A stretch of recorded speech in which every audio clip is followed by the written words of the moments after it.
My heart goes out in sympathy to anyone who is making his first appearance before an audience of human beings.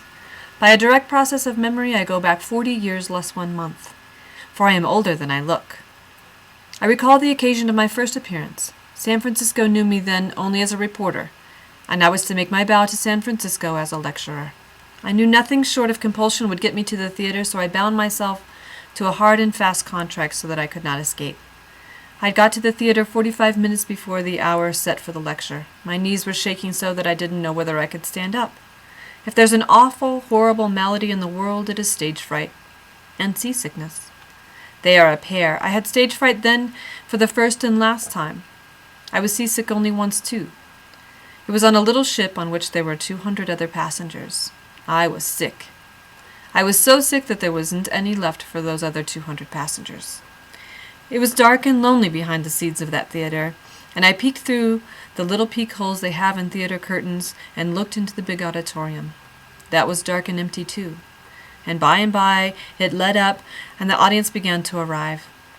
I had a good number of my friends, stalwart men, to sprinkle themselves through the audience armed with big clubs. Every time I said anything that could possibly guess I had intended to be funny, they were to pound those clubs on the floor. Then there was a kind lady in a box up there, also a good friend of mine, the wife of the governor. She was to watch me intently, and whenever I glanced toward her, she was to deliver a gubernatorial laugh that would lead the whole audience into applause. At last I began. I had the manuscript tucked under the United States flag in front of me where I could get at it in case of need, but I managed to get started without it. I walked up and down. I was young in those days, and I needed the exercise, and I talked and talked. Right in the middle of the speech I had placed a gem. I had put in a moving, pathetic part which was to get at the heart and souls of my hearers. When I delivered it, they did just what I'd hoped and expected. Then I happened to glance up at the box where the governor's wife was. And you know what happened. Well, after the first agonizing 5 minutes, my stage fright left me, never to return.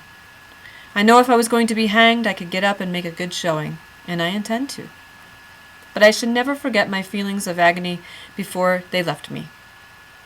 I got up here to thank you, for her, for helping my daughter, by your kindness to live through her first experience.